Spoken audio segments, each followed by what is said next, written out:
Hi everyone.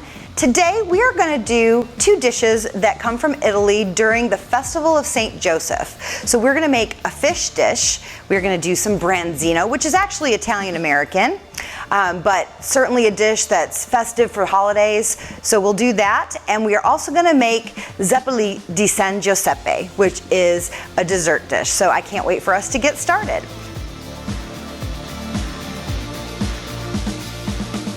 The first thing we're going to do is start with our fish.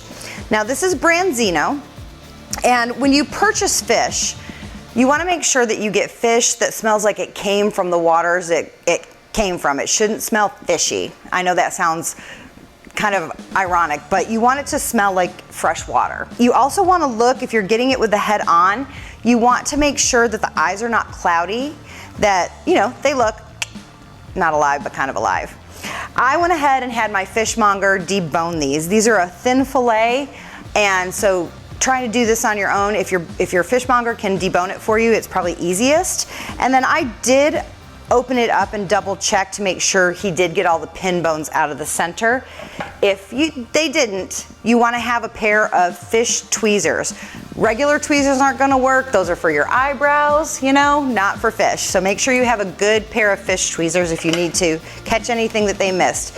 You also want to make sure that he's descaled it, so scraped the scales off the skin, because you don't want to eat the scales when you eat your fish. So the next step, we're going to go ahead and get our pan hot, and I'm going to put this on medium-high heat, and when I put the oil in this pan, I'm going to coat it really well. Since we're doing this with the skin on, we want to make sure the skin gets crispy. We also want to make sure this doesn't stick to the pan, so you need a good layer of oil between the pan and the fish itself so that that fish doesn't stick. So we're going to actually generously coat this pan with oil, and I'm using, of course, a nice high quality olive oil from Italy. And while that gets hot, I'm gonna go ahead and prepare the fish. So we're gonna season both the outside and the inside with salt and pepper and some garlic salt and garlic powder. You certainly could use fresh garlic if you want. I think the powder creates kind of like a rub, if you will. And get our pepper on there. On the garlic salt, don't put too much because you already used regular salt and you don't want it to be overly salty. And you certainly could have the head removed, the tail removed if you don't like, you know, cooking fish with all its parts on it. But I think this creates a really nice presentation, and a lot of Italian food is served family style, so we're gonna, when we get done with our pan sauce, this is gonna be a beautiful presentation on a nice platter. So now I'm gonna take a little bit of that garlic salt. Not too much.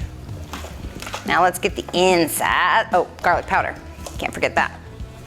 Da, da, da, da.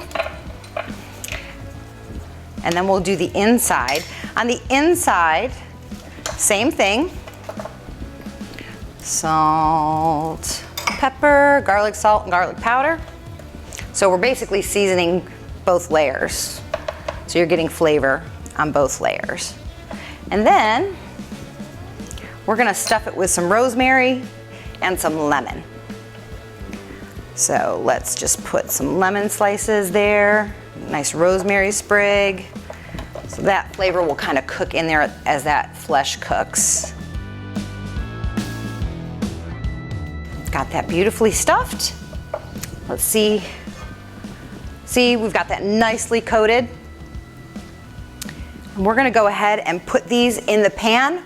We're gonna get it nice and seared, so we want a crispy skin. So we'll do one side, we'll flip it, we'll do the other side. At that point, the flesh, because these are a thin fish, should be cooked through. We're gonna remove them and put them on a plate to the side, and we'll get to our pan sauce.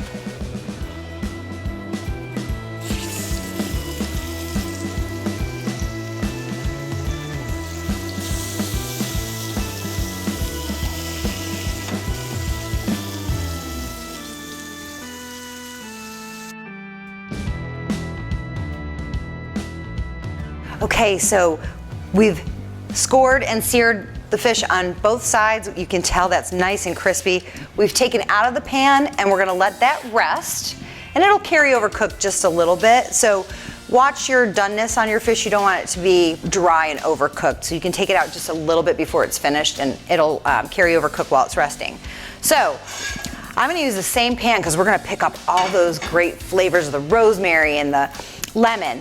So to deglaze it, the pan is hot. Take it off your fire so it doesn't like flambe. We're just gonna add a little bit of wine.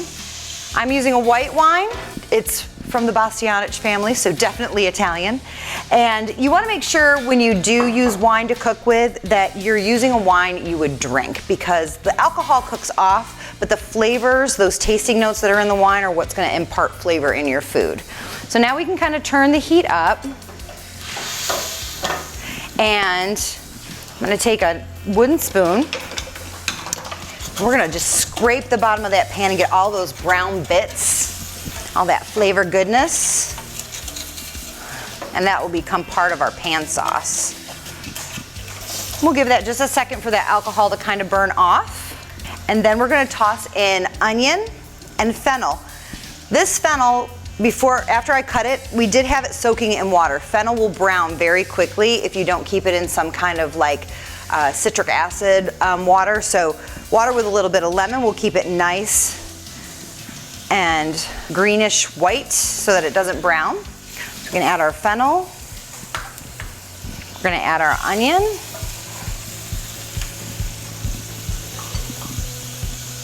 We're gonna add our tomatoes. So at the same time that we're letting the fennel and the onion kind of soften, our tomatoes will kind of get soft and do that kind of caramelization.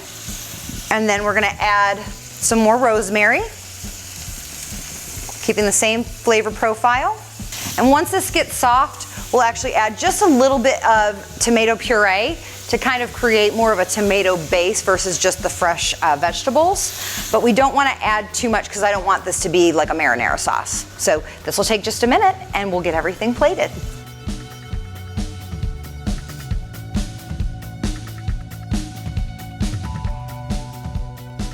So our fish is done, the sauce is done. I've put it on a family style plate because this is a beautiful presentation if you're having a festive dinner. A wonderful way to serve your guests and very Italian to serve family style. We've garnished the plate with some of the ingredients we use to flavor the fish. So there's some fennel fronds and tomatoes. It's just a gorgeous presentation. And I don't know about you, but that's making me hungry. Mangia.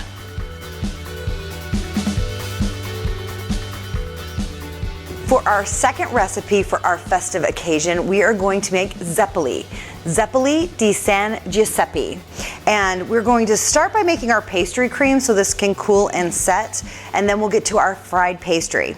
Interesting thing about Zeppoli, depending on what region of Italy you are in, it can be a sweet dessert-like pastry, or it can be a savory pastry. Some regions put anchovies in the center of the fried dough, but we're gonna do a sweet version, so we're gonna start with our pastry cream. Very easy pastry cream recipe, no double boiler, no whisk until it triples. We're gonna dump our eggs in a saucepan. We're gonna use some cornstarch. We're gonna whisk that together. And it wouldn't be me if I didn't get some flour or cornstarch all over myself. And kind of get that combined. I'm gonna add my sugar. I'm gonna stir in my milk. Actually, this is half and half because you want a little bit of cream in this, a little bit of fat. So a skim milk would not work in this recipe. Half and half. And now I've got a nice liquid. I don't have any lumps from the cornstarch or the sugar. Now we're gonna bring it over medium heat. And I'm just gonna stir this until it starts to come together and get thick. And then I'm going to mix in my vanilla and my lemon zest.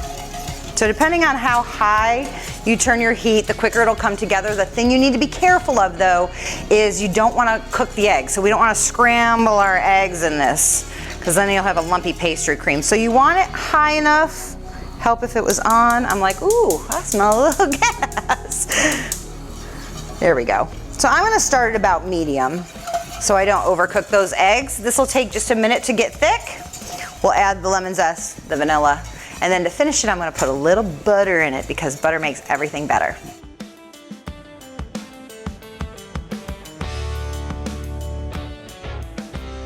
So I added the vanilla and the lemon zest. Before we finish this off, I took it off the heat because I don't want it to overcook, but we want to grease, and I'm using butter because why not, instead of oil. We just want to grease this because when we put the pastry cream, we just don't want it to stick to the bowl. So just grease a glass or metal mixing bowl, and then you can see how much that's thickened up. So I turned the heat down on low, but now I'm going to add about 6 tablespoons of butter. One at a time, we'll whisk it in. And once that's done, we're going to turn it in here and cover it with plastic wrap, and we're going to put that in the refrigerator so that it can get cold and it'll set. Our pastry cream is in the refrigerator and it's chilling, and while that cools, we'll go ahead and get the pastry dough started. We are going to take water, a whole lot of butter, and I'm going to save this for greasing pans later. I have a kitty cat because this is my kitchen here in Dallas, and she's my little sous chef. So if you hear her or you see her, that's my cat Phantom. She adopted me. We're gonna add sugar, salt, lemon zest, and vanilla. Woo! That was a good catch. But it's in there. We're gonna bring this to a boil. Once it comes to a boil,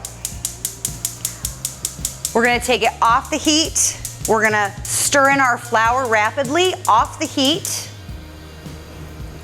And once it starts to pull away from the side, we're gonna move over to our mixing bowl with a dough hook, and we're gonna add egg. We have added our eggs to our pastry dough. This is a sticky dough, so I've put it in a piping bag, which also we're gonna make pretty rosettes as we drop it into the oil. We're gonna fry these till they're golden. Once they're a little bit cooled, we'll get the pastry cream out, and we'll make some pretty Zeppoli di San Giuseppe. So I'm just gonna pipe some little rosettes into the oil, and they're just gonna fry right up. Ooh, these actually look like little S's. Maybe I'll just go like that. Okay, we're making funnel cakes. Whatever shape you want these to be, it'll work. They taste fantastic.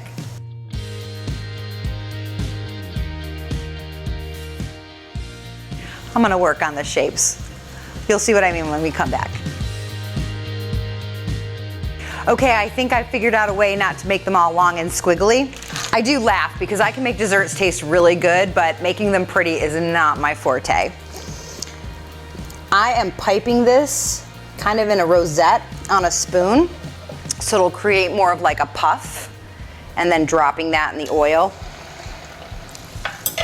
And now I'm not getting that long, like funnel cake kind of swiggly thing.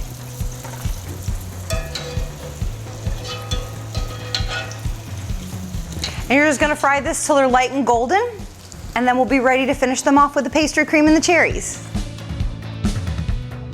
Now you certainly could serve our Zeppoli plain like this, or you could sprinkle them with powdered sugar. I'm going to pipe our pastry cream kind of on top in the center.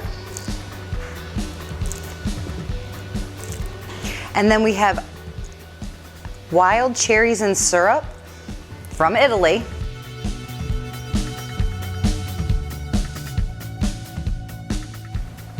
And this is your typical way to serve Zeppoli di San Giuseppe.